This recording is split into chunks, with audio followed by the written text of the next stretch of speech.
नमस्कार दोस्तों, आ गई हूँ मैं अपने एक नई वीडियो के साथ आपको अपना ज्ञान देने के लिए। आज का जो ज्ञान है वो उन लोगों के लिए है, उन बिगिनर्स के लिए है जो पीएससी देने के लिए इच्छुक हैं या जो सोच रहे हैं कि मैं आईपीएस या आईएएस बन जाऊँ, तो इसके लिए मैं तैयारी करना स्टार्ट करता हूँ। तो इसके पहले कि आप आईपीएस या एमपीपीएससी या किसी भी स्टेट पीसीएस देने का सोच रहे हो, मेरे दो चार ये ज्ञान की बातें हैं जो आपके लिए शायद महत्वपूर्ण सिद्ध हों, क्योंकि ये मेरा खुद का एक्सपीरियंस मैं आपके साथ शेयर करने जा रही हूँ। इसके पहले कि आप मेरा एक्सपीरियंस सुने, आप प्लीज़ मेरे चैनल को लाइक करें, सब्सक्राइब करें और कमेंट करके ज़रूर बताइएगा कि आपको मेरा ये वीडियो कैसा लगा। ठीक है, तो स्टार्ट करते हैं। जब उन दिनों की बात है जब मैंने अपना पीएससी देने का सोचा था, तब मेरे सामने एक लड़का रहता था, उसका नाम तो नहीं लूँगी, वो यदि ये वीडियो देख रहा होगा तो वो जान जाएगा। उसने सन 2018 में अपना बीई कंप्लीट किया। उसके बाद उसने एमपीपीएससी की तैयारी करना स्टार्ट की। देते क्या, वो एक अच्छे जबलपुर से उसने बीई की थी। उसके बाद वो इंदौर में एक अच्छी कोचिंग सेंटर से कोचिंग ले रहा था और मैं सेल्फ स्टडी कर रही थी, क्योंकि मेरे पास इतने पैसे नहीं थे कि मैं इतनी महंगी ट्यूशन कोचिंग ले सकूं।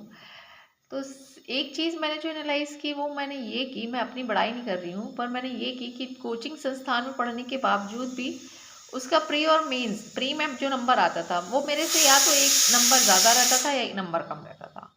अब या तो वो उसकी कमी कह लो कि वो उस संस्थान का सदुपयोग नहीं कर पा रहा हो, या मेरी आप बड़ाई कर सकते हो कि हाँ मैंने उसे सेल्फ स्टडी करके भी कंप्लीट किया है ना। दोनों में से भी कोई भी बात हो सकती है कि उसकी मतलब मेरे जितने नंबर आते थे। दूसरा पॉइंट मैं आपके सामने मैंने इसलिए रखा क्योंकि ज़रूरी नहीं है कि आप बहुत बड़े कोचिंग संस्थान से कर रहे हैं तो आप जो सेल्फ स्टडी वाला है उसको आप अपने सामने कमज़ोर समझो। तो मैंने सेल्फ स्टडी की थी और उसका प्री और मेरा प्री जो है ज़्यादा नंबर का डिफरेंस नहीं होता था, मुश्किल से 1 या 2 नंबर का डिफरेंस होता था। कभी उसके ज़्यादा होते थे, कभी मेरे ज़्यादा होते थे।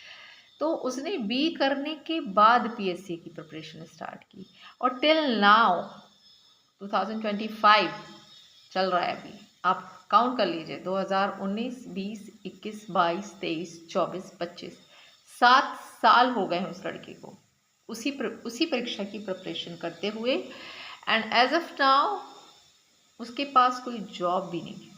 क्यों? क्योंकि उसके पिताजी ने उसको रहने का, खाने का, ट्यूशन का, कोचिंग का, बुक्स का, उसका खुद का सब तरीके का खर्चा भिजवाया।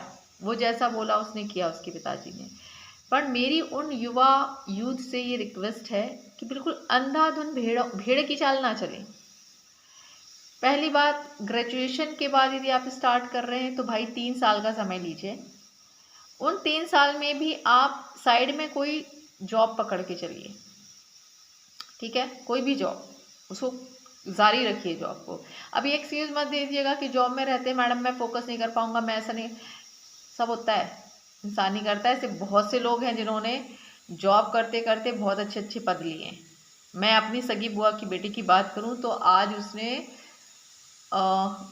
जॉब 12 साल की है। ठीक है, उसके बाद 2-3 साल पहले उसका मन बनाया, उसकी बेटी भी है एक, बढ़िया उसने तैयारी की, लग के की और आज वो अधिकारी है। पीएससी के थ्रू ही निकली है वो भी। ठीक है, तो जॉब में रहने वाला एक्सक्यूज वो कट गया। तो मेरी सिर्फ इस वीडियो को बनाने का मेन मोटिव ये है कि जॉब को पकड़िए, कोई भी जॉब हो उसको पकड़िए। आईपीएस, एमपीपीएससी हो, स्टेट पीसीएस हो, यूपीएससी हो, उसमें टाइम लगता है, पेशेंस चाहिए बहुत सारा। ठीक है, पर इतना भी नहीं कि 7-8 साल उसी को दिए जा रहे हो। फिर उम्र निकल जाएगी तो ना प्राइवेट के रहोगे ना सरकारी के रहोगे। ठीक है, तो 2-3 साल दीजिए। लग रहा है कि नहीं हो पा रहा, उसको छोड़ दो, वहीं पे ड्रॉप कर दो। पगलाओ मत उसके पीछे, बिल्कुल एकदम पागल मत हो जाओ कि नहीं हो नहीं रहा है, लगे पड़े हैं। ऐसे करने से कुछ नहीं होता। डोंट वेस्ट योर टाइम और फैमिली का पैसा, टू बी वेरी ऑनेस्ट। क्योंकि फैमिली एक इंडिया ही है जहाँ पे फैमिली अपने बच्चों को इतना केयर करती है, पैम्पर करती है। अदरवाइज आप बाहर जाके देखो, बहुत बुरे हालात हैं। ठीक है, तो मेरी उन युवा लड़कों से, खासकर लड़कियों की बात नहीं की मैंने, लड़कों से खासकर गुजारिश है कि यदि वो जॉब की सोच रहे हैं, पीएससी का सोच रहे हैं, तो भैया जॉब पकड़ो। आगे चल के तुमने एक गृहस्थी को चलाना है, ठीक है। तो यू शुड फाइनेंशियली स्ट्रॉन्ग होना पड़ेगा आपको। और यदि आपके पास समय, भैया जैसी 12वीं करते हो 3 साल तैयारी करो चुपचाप, चौथे साल जैसे ग्रेजुएट करके हो निकलो, अपना पेपर दो, 2-3 साल हो जाएगा। बट यदि ग्रेजुएशन के बाद स्टार्ट कर रहे हो तो मेरे भाई, मेरे डियर भाई साहब, इस बात को समझें आप कि पीएससी में नहीं हुआ उसके बाद क्या, ठीक है। सो इस वीडियो को बनाने का सिर्फ मेन मोटिव था उन युवा लोगों को सच्चाई से अवगत कराना कि पीएससी अकेली नहीं होती है, बहुत सारी चीज़ें होती हैं लाइफ में, ठीक है। तो थोड़ा बहुत भी यदि आप लोग को समझ आया हो तो प्लीज़ ऐसे कमेंट करके बताइएगा। मैं डीमोटिवेट नहीं कर रही हूँ किसी को भी, पर आज के युग में पैसा बहुत महत्वपूर्ण है, कमाना बहुत महत्वपूर्ण है।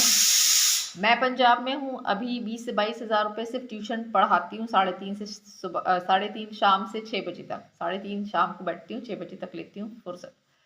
तो भैया मैं भी बेरोजगार नहीं हूँ, और पैसों का वैल्यू मुझे पता है बहुत ज़्यादा होता है, खुद की कमाई बहुत ज़्यादा ज़रूरी है जीवन में, चाहे लड़का हो चाहे लड़की।